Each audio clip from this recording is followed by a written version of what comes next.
Hello and welcome to BritTrack. This is a virtual panel for DragonCon 2022, and this panel is Kate Bush, This Woman's Work. Stranger Things has introduced a whole new generation of music fans to Kate Bush. She's been an icon for over 4 decades. So in this panel, we're going to dive into the career of this unique artist. If you've been a Kate Bush fan for years or you're brand new to Kate Bush through Stranger Things or some other avenue, then this panel is for you. We're going to be running up that hill with no problem. That's cheesy, but I'm sticking with it. So today, my name is Alan, and I am with a podcast called Modern Musicology, and I've got my 2 co-hosts with me. Anthony, how's it going? Howdy, going good. Thank you, Alan. And Rob Levy, what's up? Hey, how are you, sir? I am wonderful. And we are joined by a very special guest who, if you've been at BritTrack panels for the past however many years, God, I don't know, 10 years maybe, then you're probably most familiar with Rob Alsop as a prop and costume designer on Doctor Who. You probably also know him from his work on James Bond films and Bohemian Rhapsody and The Martian. But he's also not only a personal friend of Kate Bush, but has worked with her in a professional capacity over the last 10 or so years. Rob Alsop, how are you? Good, thank you. Yeah, good. Glad to be here. Thank you so much for joining us. So we are all going to be talking about our relationship with Kate Bush. And we're going to be talking about some of her music, her career, her legacy. And then we're going to jump into some of Rob Alsop's work that he's done with her. And this is going to be a really, really cool discussion. So let's talk about our sort of Kate Bush origin story. How did you first encounter Kate Bush? How did you become a fan of Kate's music? And Levy, we'll start with you. So, hi, I'm Rob Levy. I discovered Kate Bush in high school, probably like 1985, 1986-ish. And I pretty much had a cassette that someone let me borrow. And I was instantly hooked. And I just I loved the voice. I loved the arrangements. I loved that, this was a voice that sounded like nothing else in the mid 80s, really. And I went and took a deep dive after that into the catalog from there. And then from there on, I started seeing the videos. And that really furthered my passion for it, because not only was the music incredible, but her videos were unlike any other videos being done at the time. And I just thought, in terms of the whole package, it was just like, this is an artist that is like visual and musical and intelligent all at once. And it was just amazing. So that's my intro. Anthony, how about you? Well, my parents really were children of the 60s and 70s. And when I was growing up, they were big into various compilation albums. You go into a record store and you buy a CD that's hits of the 60s, hits of the 70s, or even a Christmas one. And this is where my Kate Bush origin starts. My dad was very fond of a Christmas compilation that was just called It's Christmas, and it had a lot of pop hits, the usuals, McCartney, Cliff Richard, Beach Boys, etc., etc. But on there was December Will Be Magic Again, and I was probably 6 or 7 years old when I first heard it, and it was the original 1979 version of it. And I just heard this wonderfully ethereal voice. And as a young child, it just captivated me. But again, at that age, not really old enough to go out and buy my own music and be seeking out more of this. So a few more years passed and another compilation album came for my mother from the 70s. And on it was Wuthering Heights. And I kind of thought, oh, I recognize that voice. And as time went by, we got cable, VH1 was on there, heard Babushka, and started thinking, this is an artist I might actually really like. And just as I got older, I found myself discovering more and more of her music and fell more and more in love with not just her voice, but also her absurd talent and creativity. Yeah, mine sort of starts with Wuthering Heights as well, but in a very different way. My first exposure to Kate was in a record store, and I saw the cover for Lionheart, where she's like in an attic or something, and she's like kind of crouched over, and she's wearing this lion costume. And I was like, that's interesting. Look at that weird lady with the lion costume. And that's all. I didn't think about it. I just thought it was what's such a great image, and it really grabbed me. But so the name stuck with me, but I didn't really know anything about her until 1981 when or no 1980, sorry, when Pat Benatar's second album came out. She had been touring England on her first album when Wuthering Heights was an enormous hit, and was like, just fell in love with the song. And she's like, we're recording this on our next album. So Pat Benatar's second album comes out, Crimes of Passion, and it's got their cover of Wuthering Heights. And I was like, and the song just blew me away. And as I was kind of looking through the credits, I was like, wait, that song's written by Kate Bush. That's that lady that had the lion costume on that I saw a couple years ago. So that's kind of where it started for me. But it wasn't until 1985 when I saw the Top of the Pops clip of Running Up That Hill on MTV, and MTV started to really play it a lot. And I thought, holy smokes, I love this. So I got the album Hounds of Love, fell in love with it. I remember exactly the where I was, the time of day, when the first time I listened to the album. I can, it's like it's sealed in my brain. And from there, just dove into the back catalog, and that was it. I mean, like, since 1985, I have been a Kate worshiper. But Alsop, I'm assuming that your story is a little bit different. I want to know from you, A, how you first encountered Kate's music, how you became a fan, but also how you developed this friend and professional relationship with her. Well, firstly, in my first, like most people in the UK here, my first Kate memory was seeing her performing Wuthering Heights on Top of the Pops, and just thinking, what have I just seen? This is just extraordinary and different and really interesting. And so I was aware of her through TV appearances. I wasn't really in the habit of buying albums. We didn't really have a record player at home at that point. And so it wasn't until a little later that I started actually buying stuff of albums of hers. But it was certainly seeing her Top of the Pops appearances that first caught my attention. Yeah. And then much later, to kind of answer the second part of your question, I was approached by a costume designer friend of mine, Hazel Pethig, who had done an awful lot of work with the Monty Pythons in the 70s, and also she actually designed the costumes for one of the Pertwee Doctor Who stories as well, incidentally. And she said that she needed a set of armor made for a female singer. And immediately I was thinking, ooh, I wonder if that would be Kate. That would be amazing if it was. It's the kind of thing that Kate would ask for. Yeah, exactly. So as it turned out, it was Kate that wanted a set of armor for a photo shoot. She was doing an album director's cut where she was revisiting and remixing tracks that she'd previously released. And one of the images was her in a suit of armor with a guy with bat wings on his back. I didn't do the wings, but I got to do the armor for her. And I think she was just kind of quite happy with the way it worked out, really. And so after that, there were a few other kind of photo shoots and little videos and things that she got me involved in.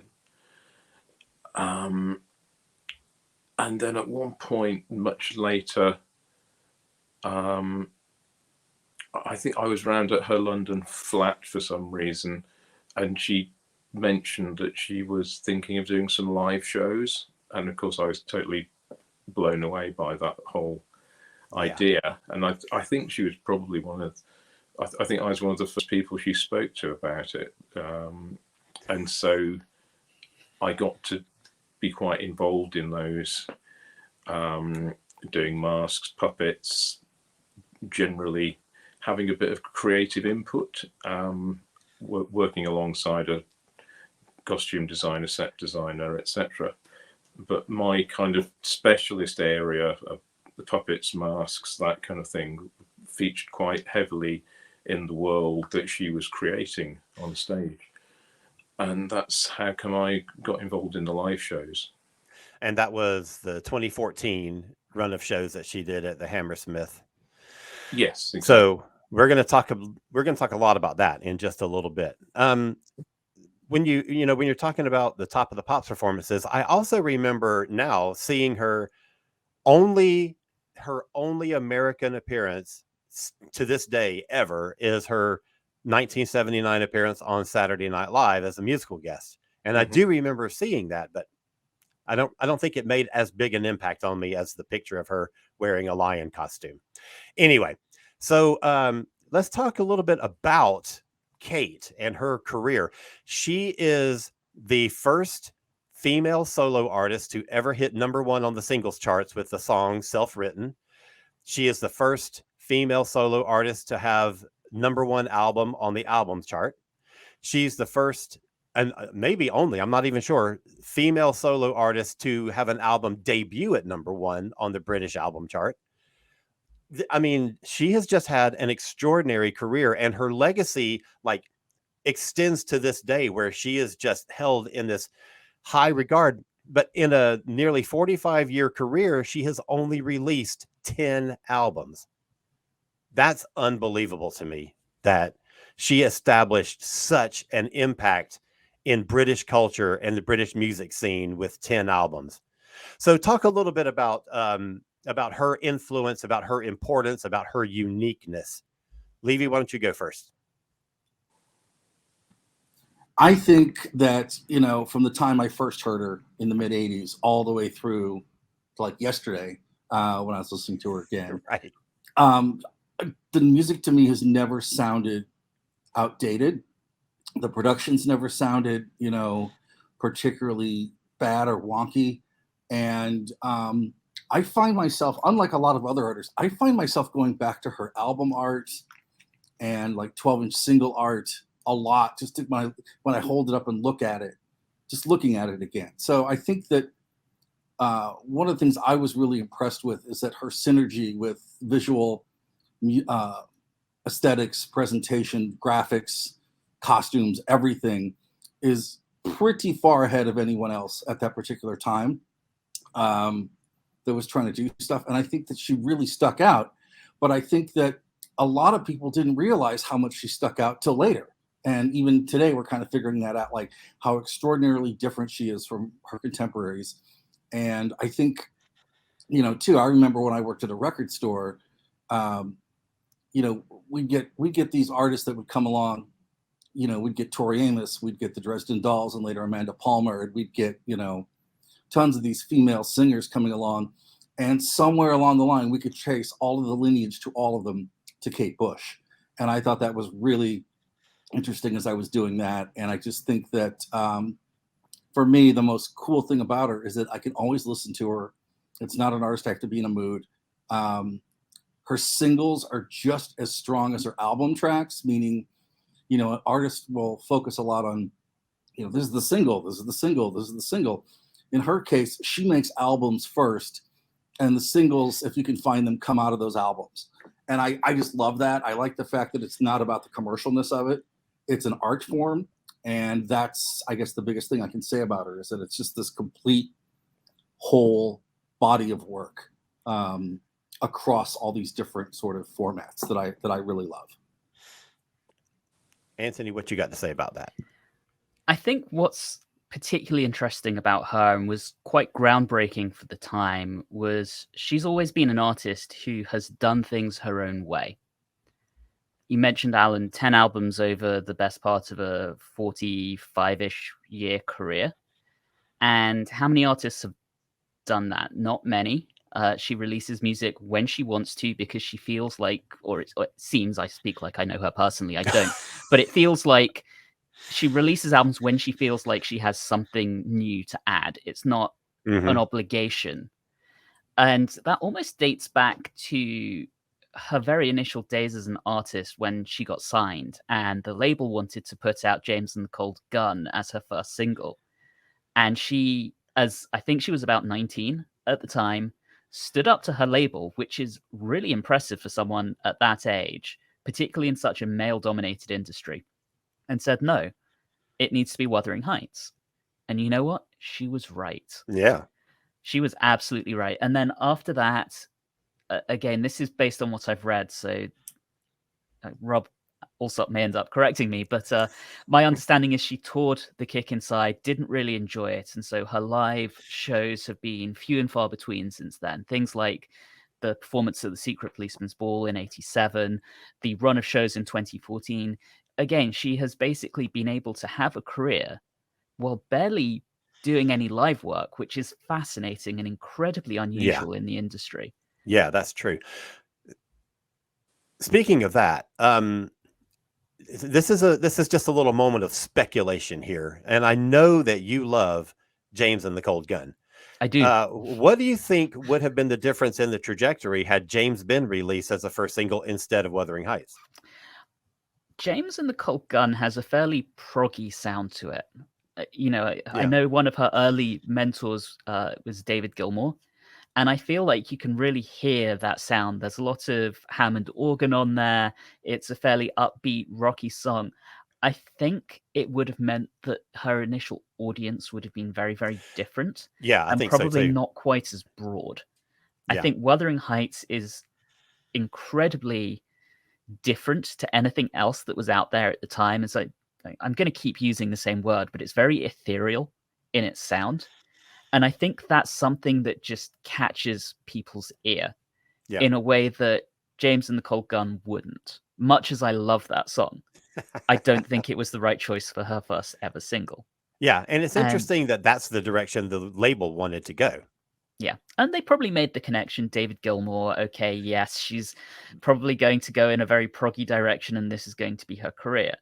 Right. And I would describe her music as progressive, but not as progressive rock. The things she does with her voice, for example, are just so different and really set trends. You mentioned the Hounds of Love earlier, Alan, and I was reading an interview with Stephen Wilson recently where he was talking about how much of an influence that was on him as an artist.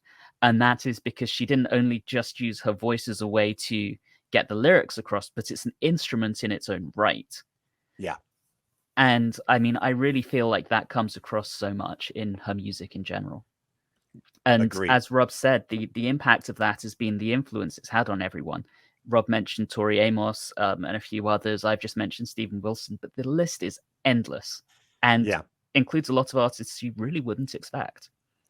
Like Maxwell, like Big Boy.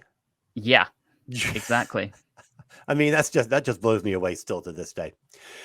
So also tell me what you think about her lineage, her career, her legacy, and what makes her an important artist. And I'm also wondering if you have any insight about what she thinks is like what she thinks of her legacy. What does she think of people who are influenced by her?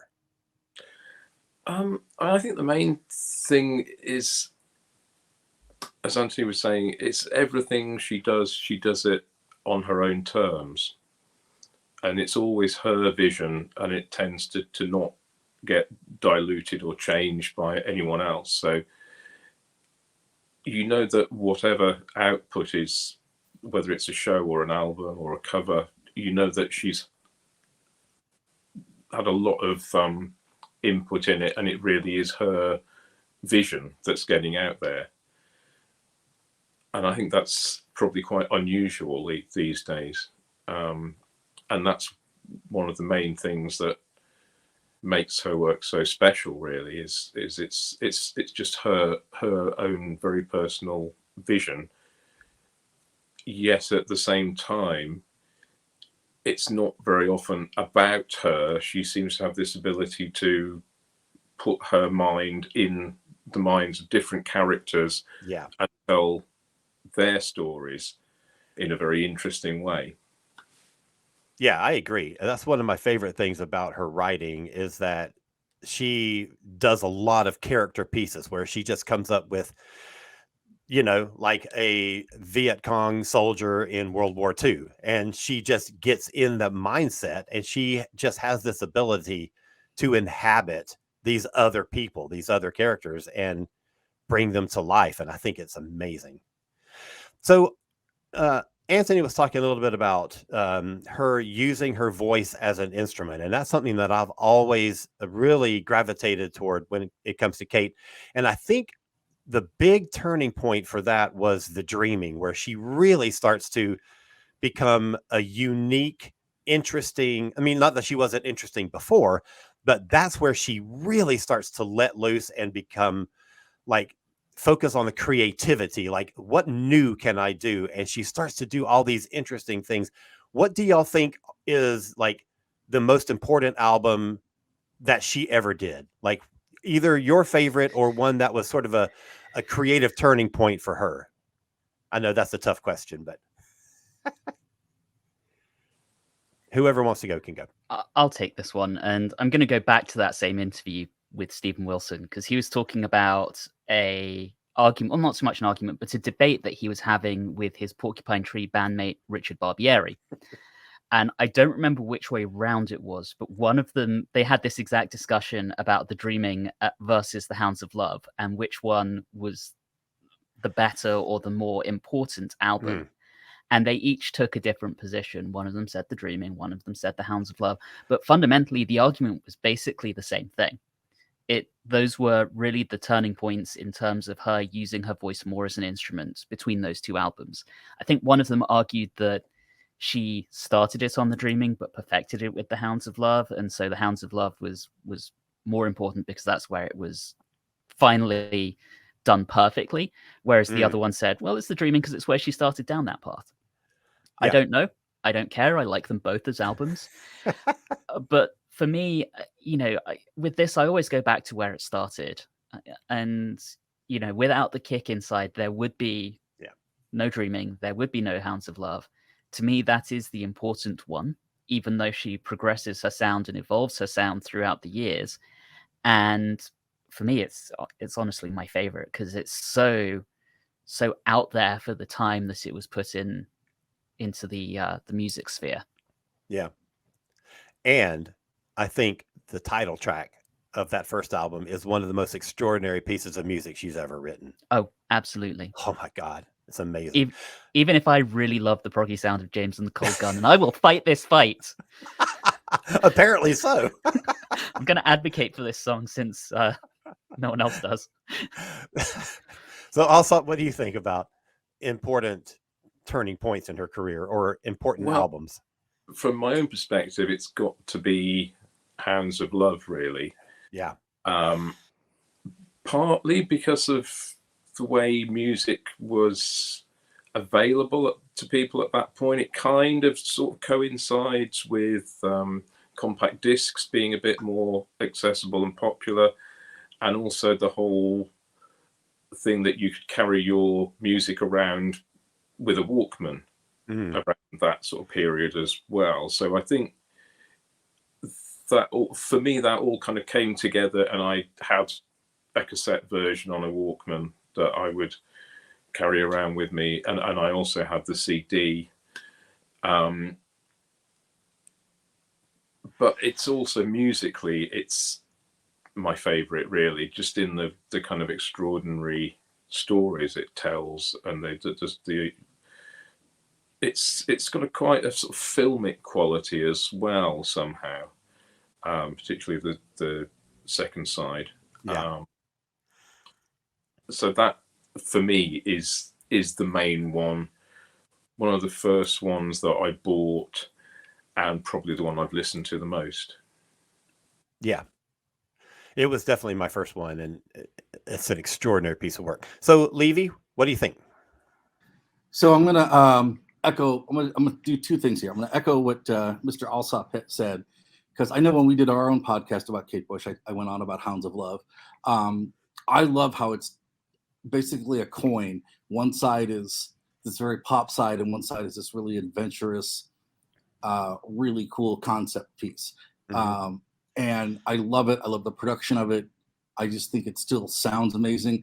But I will also say, and he touched on some of this too with the idea of cassettes and things. During the times that I've worked at both a library and at record stores, the whole story has been one of the things that I've constantly seen people buy or check out or enjoy. And I think that like that compilation as a best of was probably one of the best ways for people to discover Kate Bush in the mid 80s and kind of 90s. And I think that it still holds up in terms of like, if you want to get a really basic understanding of an artist, you always go for a compilation, right? But what makes that one interesting is the way the tracks are organized, the structure of it, the visuals of it, and the fact that it's just bang, bang, like every track on it is great. They didn't try to reinvent the wheel. I mean, they did do a re-recording, which that's okay. They didn't try to do anything fancy with it by sticking on like remixes or like outtakes or anything. It's just, here's the best of artists. Here it is for you. Enjoy it. And I think that it is probably one of the first compilations I got, as Rob said, on cassette. And that really gave me a complete picture of the artist. Because I remember at the time there was one or two songs I hadn't heard. And I just still think that if you want to start somebody off on Kate Bush that may not want to take the time to be adventurous or to delve into the a lot of the other stuff, if you just want, you know, a really like quick in and out burst of understanding, or that's the way to go. But Hounds of Love is just a masterpiece. And the fact that that record has two different personalities to it is just incredible. Can I just interject on the compilation? You know, I feel like with a lot of artists, the record label will put out a compilation record on their own whim, often to fulfill a contractual obligation.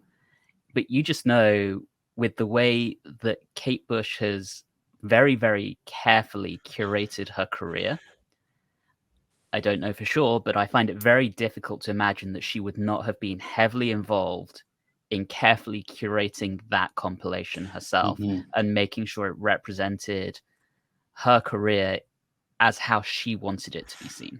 Yeah. But also, I think it came out in 86. It came out after Hounds, and it's so smartly placed because Hounds is where she broke in America. It's where MTV like increasingly embraced her output. It started out, like playing Running Up That Hill here and there, usually the Top of the Pops performance.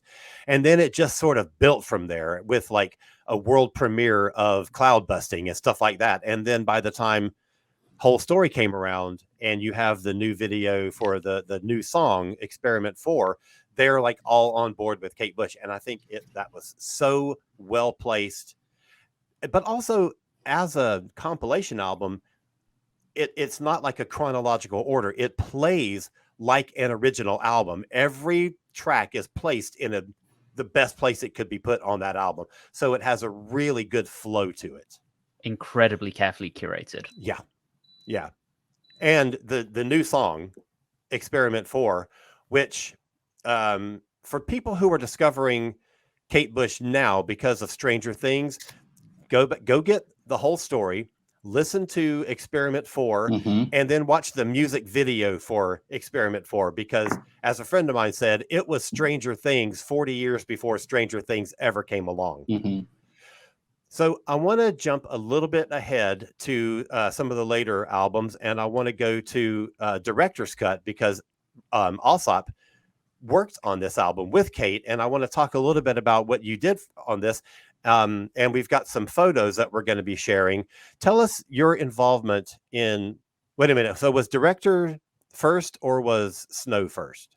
Director's was first. All right. So Director's Cut, you built that, which is the third image we have, I think it is, that gorgeous suit of armor for her for this photo shoot. So tell us a little bit about how that came about. Well, it was quite unexpected. I was approached by the costume designer, who's a friend of Kate's, Hazel Pethig, and I don't think there was a huge amount of time to do it, but one of the things I do a lot of is armor, so I got a lot of stock shapes and molds that we could use. I think I did one fitting on Kate before the shoot day, and then I was around for the shoot, which was in a old kind of stately home, and I think I provided a few other bits and pieces. There's a crow's head that's in the in some of the images as well. A few other prop makers had made bits and pieces like the wings and the fish head. So I was just providing stuff and going along to the shoot, really.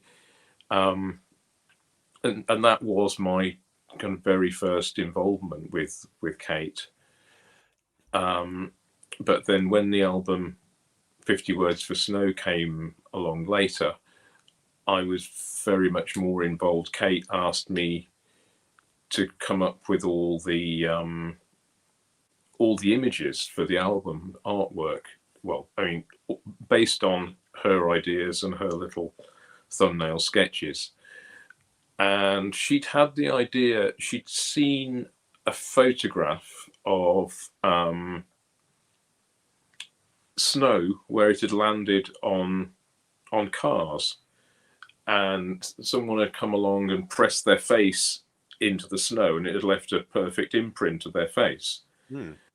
And depending on how light falls on something like that, sometimes it, even though it's a concave negative, sometimes if the light falls a certain way, it looks like a positive that's coming out of the snow. And she was quite fascinated by that idea of taking something imprinted and lighting it in such a way that it looked like it was doing the reverse. And so she came up with the idea that for each track, I think it's one for each track, there would be an image that looked like an indentation in snow that would somehow illustrate the track. And so me and my team came up with quite large kind of sculptures, which we then, through various processes, cast in white wax and kind of dressed and in such a way that they'd look hopefully like indents in snow. And they were photographed, I can't remember the photographer's name off the top of my head, but they were photographed, and we were kind of dropping little bits of fake snow into frame as the photos were taken. So that's how you get the little kind of blurry snowflake dots that are kind of falling down in some of the images. And it was just a really lovely, interesting project to do, to be so involved in the look of a new Kate album, really. And it really did kind of illustrate to me how much Kate cares about the presentation of her work, even down to like the quality of the paper that the little booklet is printed on. Wow. Every little detail is curated by her, really, and so she really passionately cares not only about the musical output, but the way it's presented to her fans and the world, in every little detail, really. Well, I have always absolutely loved the artwork on the 50 Words for Snow album. I think it's so beautiful. Thank you. So good job. And I'd had the album for a while before I ever realized, or before you had told me, I'm the one that did that. And that just blew my mind. Like, I had known the artist on that album for a while and didn't even know that it was connected to you in any way. But I want to jump ahead to 2014 to the stage shows. And you did a lot of stuff for these shows. So can you talk about how, like, when she first told you, I'm thinking about doing some new live shows, how did the idea develop from there? Like, were you involved in the discussions of what the look of the show would be like and how it would be like musically structured and things like that? Like, what was her thought process going into this? Well, as with everything else, it was all her vision, even though there's a director on the show, there's a set designer, costume designer. It all kind of comes from Kate ultimately. And so I think the first thing I was asked to get involved in was the puppet. There's a puppet, kind of like a wooden artist's mannequin figure, which there it is, yeah. And Kate thought she wanted this kind of figure in the shows, but she wasn't quite sure how it could be achieved as a puppet. And I think she'd spoken to someone involved in puppetry who had said, oh, for that you need like at least 3 different puppeteers around it, one for the legs, one for the arms, one for the head. And she really didn't think that that would work, and she felt that would get a little bit distracting. So I had the idea of it being a one-man puppet, a bit like one of the characters in Lion King has done. Very similar sort of idea. And so my team and I built this little test version of it, sent a video to Kate, and she absolutely loved it. And so we built the real one for the show, and the great puppeteer Ben Thompson, who I've worked with numerous times, puppeteered it beautifully. And so that was one of the main kind of aspects that I was involved in. But then there were also a lot of masks and wings, and then the life jackets. I think that the first thing we did was to build the life jacket that Kate would wear on the poster artwork. And that was done kind of, there you go, that was done way ahead of time for this photo that was done essentially in a paddling pool in Kate's garage. And then I was later on building lots of other life jackets for the cast of the show, and fish kind of characters. Kate had this idea of Lord of the Waves. There we go. So I did a sketch. There we go. Of what I thought they might look like. Oh, there it is. You've got it. So those were quite fun, kind of body puppet kind of things. And that was one of my little sketches for some of the other fish head masks that we did for the same section. And so there was quite a lot of stuff. That's one of the Lords of the Waves costumes when it was on display in the Victoria and Albert Museum as a kind of part of a Best of British Theatre Design exhibition that it got used for a little later on. So yeah, there was really cool stuff to make, really. Mm-hmm. Going back to the life jacket, it was that was used for Act 2 of the show, which was the entire Ninth Wave presentation, which is side 2 of Hounds of Love. And so not only did that appear on the poster, but she also pre-filmed a piece that was played at the beginning of that for And Dream of Sheep. She's in this water tank and she's singing the song to camera. The camera's like directly over her. And you were in the tank with her. So can you talk about that experience and her filming that piece and how long it took to do that? Well, in typical Kate style, she felt it wouldn't be authentic enough to just have her mime to the track for that sequence, which was filmed. She wanted to do it for real in the water. And so they rented the massive tank at Pinewood Studios. And I think there were 2 or 3 days booked for filming that sequence. Wow. Which was a very brave thing to do, really. And there were certain things like when she'd finished the singing, she had to disappear under the water backwards. The water came over her head. She definitely wasn't taking the easy way out on that. And I was just out of shot in a wetsuit while this was all happening. Not sure why. I'm probably not the best lifeguard you could have to rescue a national treasure in distress. But it was an experience. And the first day went pretty well, and then it appeared that unfortunately she'd got hypothermia from being in the tank all day. So the second day's filming was cancelled, and then she managed to get back in and finish it all on the third day, I think.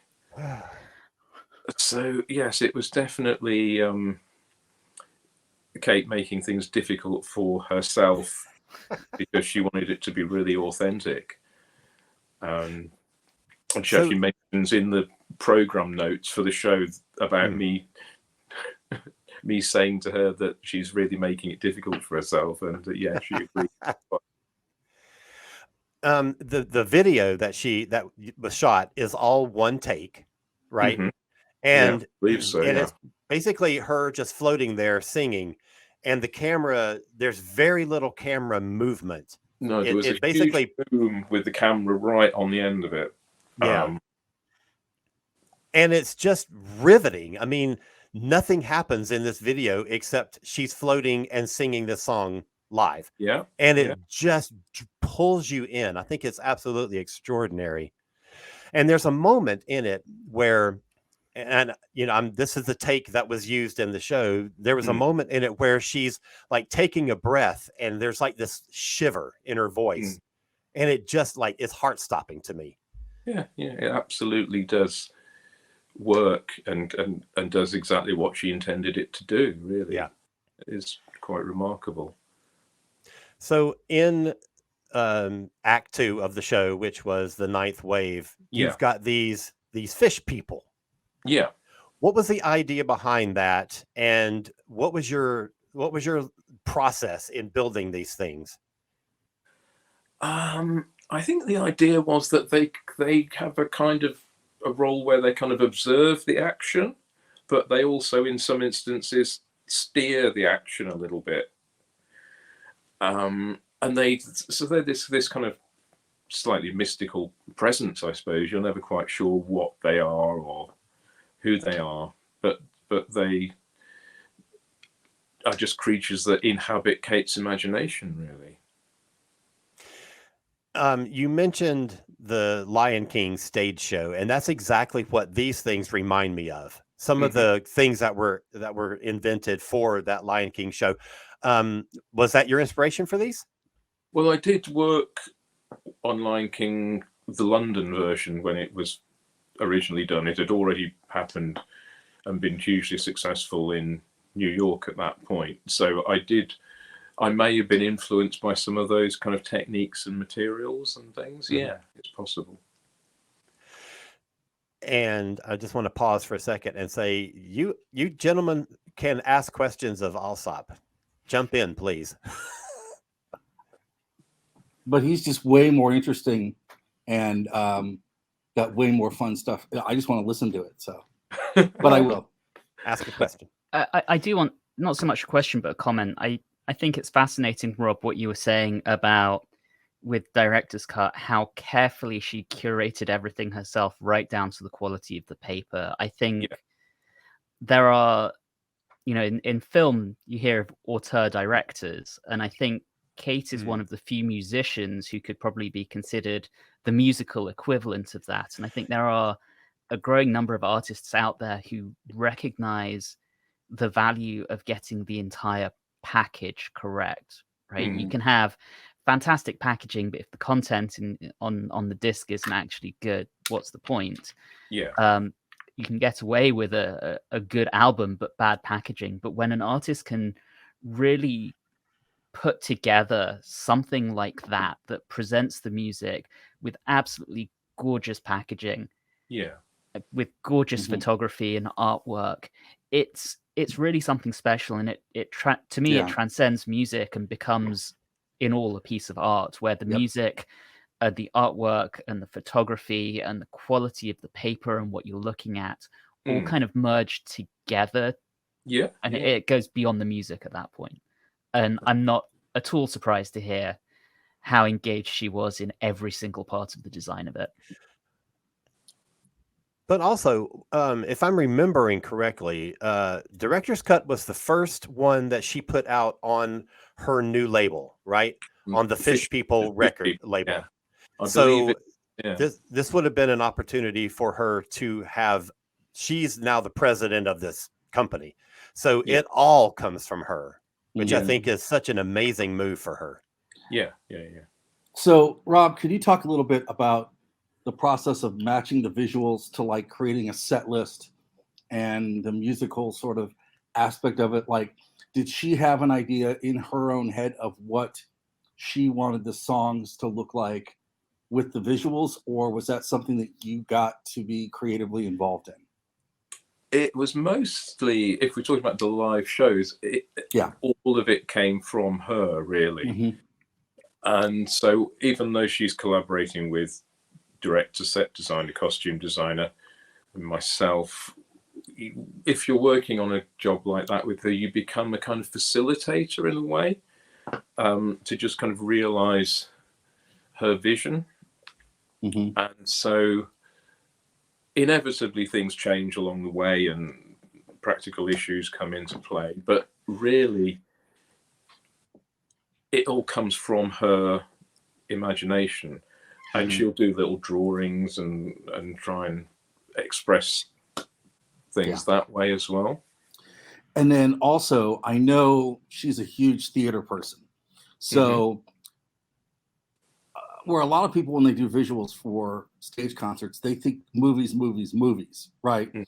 Do you think, or I guess, obviously, how much do you think her passion for theater sort of led to the costume design, the staging, the lighting, and all that kind of stuff with those shows? I think it was very influential, really. Certainly all the crew, the creators all came from a theatre background. I think the costume designer, Brigitte, Kate had seen her work in an opera that she'd done for English National Opera. So something in her mind about the costumes in that opera that she'd seen must have stayed in her mind, and so that informed her choice of costume designer. I think I was able to suggest who might be good as the set designer, and I believe Kate got to see something that he'd done, and then that's how he came on board. And then I'd just be like, sometimes it'd be just like a little question like, what kind of hat would this person wear? And I remember a conversation. I just got into my car to drive back from work, and Kate called me on my mobile, and we had like about a 20-minute conversation about different styles of hat and what might be right for the particular character in Waking the Witch, the kind of exorcist guy. Yeah. But usually, I mean, she would ask for thoughts and take advice, but you knew that really the whole vision was hers. And if she felt it was going away from her vision, she would very clearly, very pleasantly, very politely make it known that that's not what she was after. One last question. And for those of us who unfortunately live in America and didn't get to see the shows at the Hammersmith, can you talk about the experience of seeing Kate Bush perform live in a concert setting for the first time in 40 years? And what was the audience energy like, especially at that first show? Just incredible. I mean, I got to see, there was a kind of preview show before the first night, and I got to see that and was able to take a bunch of friends and people who'd worked on the show with me along to that. And that was a bit of a strange one, just because I guess because the tickets were complimentary tickets and people hadn't kind of got so much invested in seeing the show in a way, and it wasn't necessarily an audience of Kate fans. I mean, it went incredibly well, but I think the first night, which I didn't think I'd got tickets for, I don't usually get given tickets for first nights of shows for what I do. You know, you're lucky to see a preview, and I happened to be talking to someone else on the production, and that was on the afternoon of the first night, and I was just told on the phone, yeah, no, of course you've got a pair of tickets. Kate wants you there for the first night, which was like totally unexpected to me. So I had to hurriedly find someone to take along, and yes, it was incredible seeing it all come together. And I was very fortunate that even though I'd seen the preview show and I'd seen the first night, I had an access all areas pass, so I could just turn up any night and just stand at the side of the auditorium and watch it. So I did see the show about 8 times in the end, I think. I would have too. Yeah. So it was an amazing, astonishing experience, and certainly one of the highlights of my career, really. Yeah. I think those shows were interesting as well, because as you've said so clearly, Rob, so much of it was she had a vision for what she wanted to do in her head. And there probably would have been a little bit of fan pressure to wheel out some more of the hits, right? 'Cause she did Running Up That Hill, she did Cloud Busting, but there was no Wuthering Heights, there was no Babushka. It was, she stuck to her vision. And I think she is one of the few artists who can do that, because she does have such a dedicated fan base. Yeah. And the fact that she hadn't toured in, as Alan said, 40 odd years, meant that the fans were going to show up regardless. They didn't need to hear the hits. It was seeing her live, seeing her creativity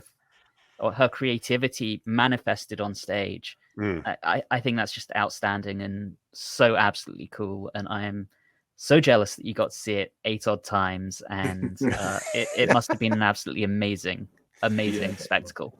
And also the thing is, she could have filled a venue 4 times that size easily. Yeah. You know, the tickets sold out in the first 15 minutes. Yeah.